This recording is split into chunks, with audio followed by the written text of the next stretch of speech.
Boa tarde, vou ser breve aí para vocês tenham bastante tempo para refletir aí sobre essa campanha e, se sobrar algum tempo aí, sobre essa nova proposta de repactuação, para aquele que esteja ainda com alguma dúvida e tentado a aderir a essa nova proposta. Então, pela ordem aqui na minha cola, em relação à URP, enfim, a Petrobras depositou os honorários periciais, R$1,5 milhão. O perito já iniciou os trabalhos para elaboração da planilha de cálculos. Depois que esses cálculos estiverem elaborados, ele vai abrir vista para as duas partes eventualmente impugnarem os cálculos. Se a Petrobras impugnar e houver valor positivo na impugnação dela, o que nós vamos pedir é que o juiz determine o imediato pagamento do chamado valor incontroverso. Nesse momento, pelo volume de pessoas, o perito já iniciou, já tem a tramitação de que ele iniciou o trabalho de elaboração da planilha de cálculos, mas como são 12 mil pessoas, a gente estima aí que ele deva demorar aí, no mínimo 3 meses para realizar essa perícia. Em relação à troca de turno, ação dos trabalhadores que estavam na ativa entre dezembro de 98 e maio de 2001, caso algum dos senhores esteja compreendido nesse período. Da mesma forma, foi determinado que a Petrobras juntasse uma documentação. A Petrobras juntou essa documentação e foi aberta vista para que nós nos manifestássemos sobre os documentos que ela juntou, porque nós temos que apresentar a planilha de cálculos para todas as unidades, para todos os trabalhadores de turno, sejam eles sindicalizados ou não.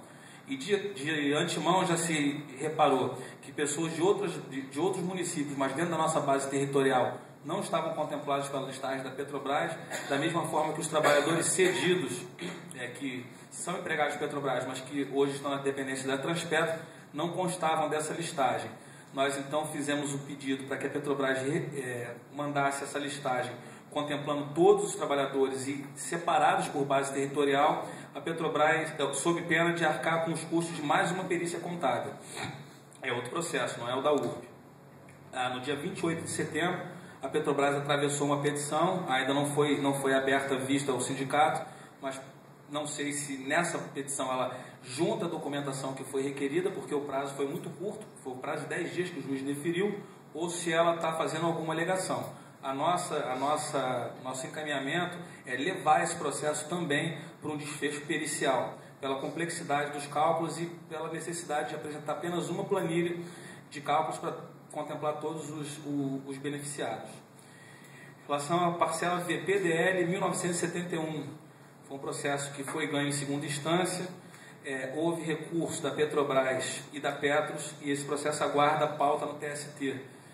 A ação que contempla todos os aposentados e pensionistas da nossa base territorial, sindicalizados ou não, e que se definiu foi a incorporação daquela rubrica VPDL, o recálculo do benefício inicial e o pagamento dos 5 anos anteriores ao ajuizamento da ação. Retroage a 2005 os efeitos dessa decisão.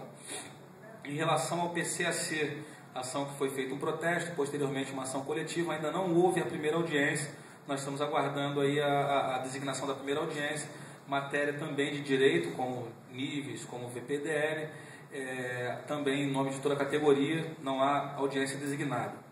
As ações de RMNR e níveis, que sim, essas sim são propostas de forma individual, nesse mês de setembro foram 3 acordos de segunda instância, 3 decisões favoráveis em relação à RMNR e uma da sexta turma desfavorável em relação à RMNR, dizendo que não se aplicaria à RMNR o mesmo entendimento dos níveis, porque a RMNR teria sido fracionado, teria uma oscilação entre os valores da RMNR, só que nós estamos pedindo que seja assegurado o ganho mínimo que foi concedido na RMNR em cada database.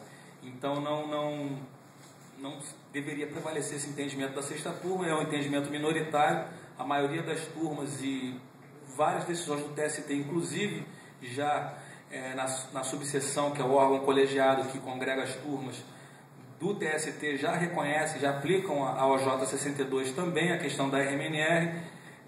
Em relação aos níveis, ação recente, agora de 2011 2012, a Petrobras e a Petros alegavam a prescrição, porque a prescrição é de 5 anos, como os níveis foram concedidos em 2004, 2005 e 2006, elas entendiam que o direito estava prescrito como um todo.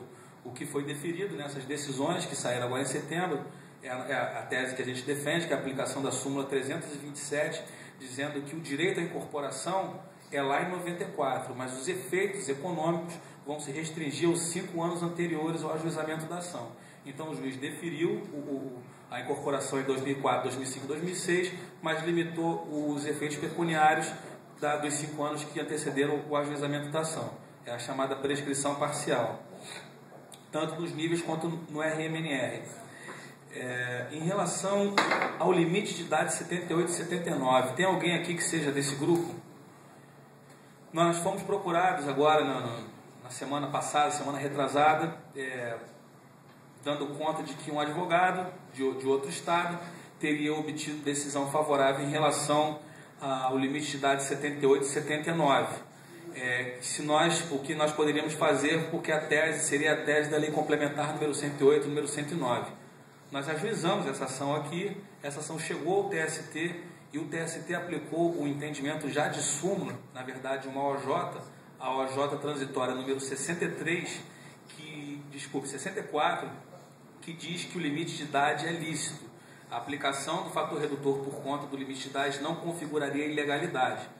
Aí esse grupo ponderou que esse advogado teria ajuizado essa ação na justiça comum e queria que o sindicato ajuizasse essa ação na justiça comum, para reabrir a discussão na justiça comum.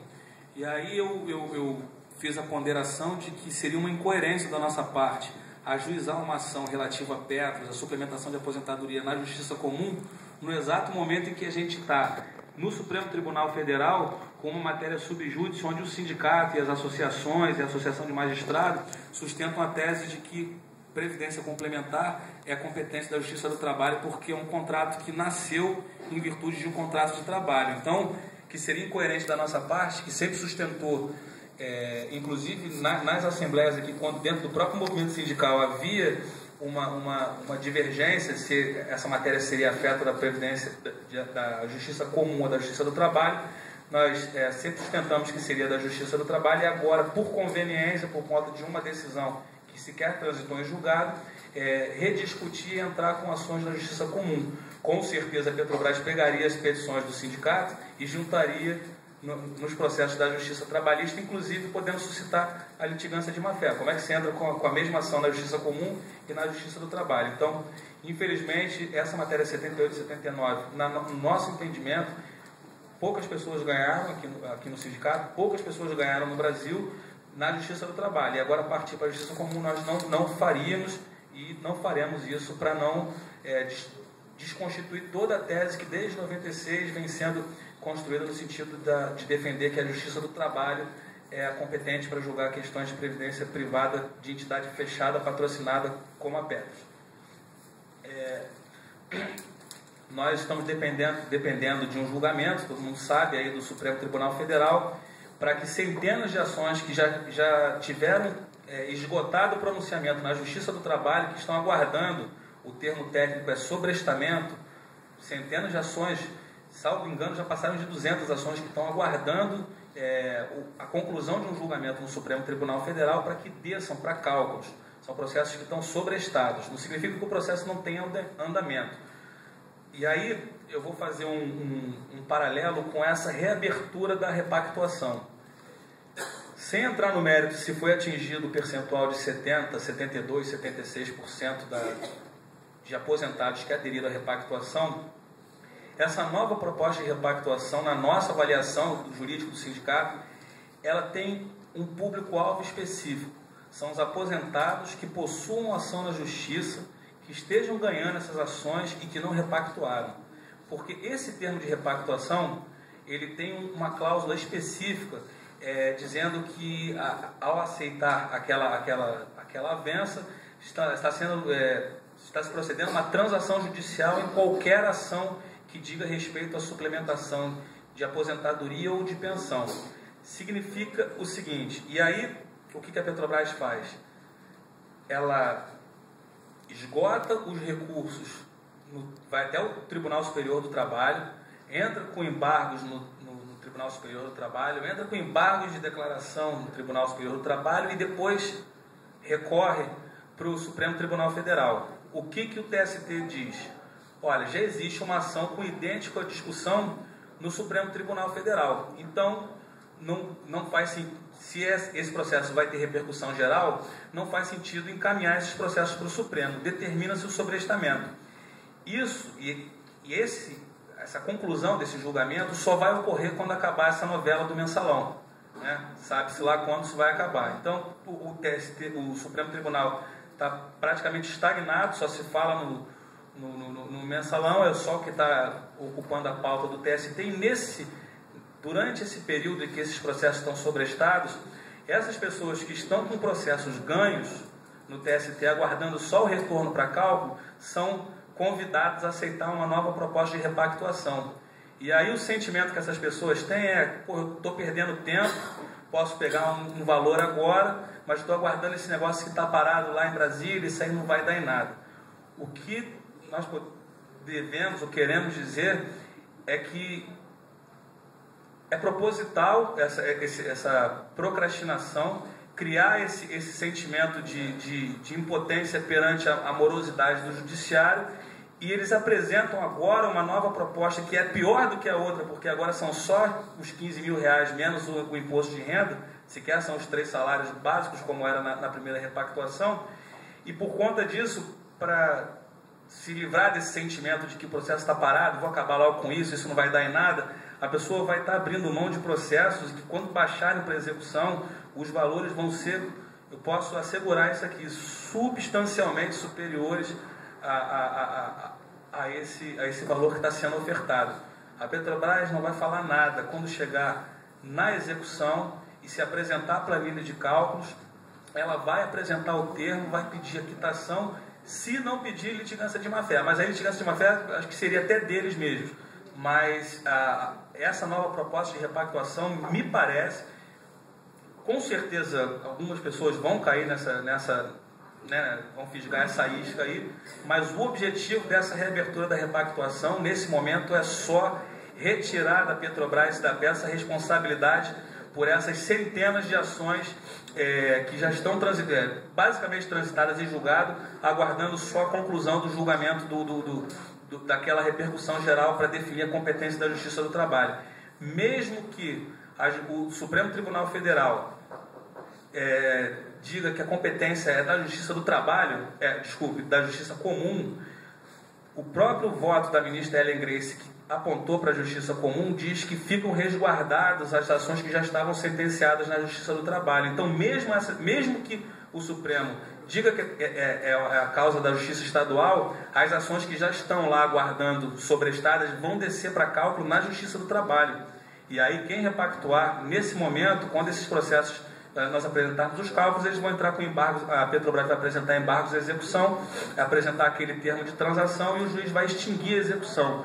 Eu queria dar um exemplo, e aí o senhor Roberto pode dar mais detalhes, porque não é um processo nosso, é um processo de outro estado, de uma pensionista que ganhou a ação, mas aderiu à repactuação. E aí, acho que o senhor até falou isso aqui o senhor falou isso aqui na outra reunião, não falou? Não, foi em Angra, né? Bem, o senhor Roberto contou uma situação seguinte: na primeira repactuação, uma pensionista aderiu tinha ação questionando o critério de cálculos da pensão, uma dedução, uma alteração no regulamento que houve, e nesse meio tempo houve a repactuação, e um dos aspectos lá que seriam resguardados pela repactuação, seriam revistos, seria essa questão da pensão. Ela ganhou a ação, a Petrobras não falou nada. Ela apresentou planilha de cálculos, o advogado apresentou planilha de cálculos, porque o advogado, que era um advogado particular, também não foi consultado sobre repactuar ou não. Quando chegou no momento, ela entrou com embargos de execução, mostrando a transação pela repactuação. O processo foi extinto por transação, e aí o advogado particular, não vou entrar no mérito, mas eu acredito que ele, com razão, porque ele tem um contrato assinado por ela, ele executou os honorários dela. Então a pessoa ganharia um valor muito maior, abriu mão por conta da repactuação e ainda foi executada quanto aos honorários que tinha contratado com o advogado particular. Então, só para mostrar que nesse momento essa repactuação tem esse único exclusivo objetivo, subtrair daquilo que a Petrobras vai ter que pagar, Petrobras e Petros vão ter que pagar, mesmo se a competência for para a justiça comum, é subtrair ao máximo a sua responsabilidade, porque cada pessoa que repactuar é um valor a menos que eles vão ter que desembolsar. O que está sendo julgado lá no Supremo em repercussão geral é especificamente em relação à competência da Justiça do Trabalho. A Petros e a Petrobras também levaram para o Supremo Tribunal Federal, com pedido de repercussão geral, o mérito da extensão dos níveis do RMNR, o mérito do avanço de nível para o Supremo Tribunal Federal.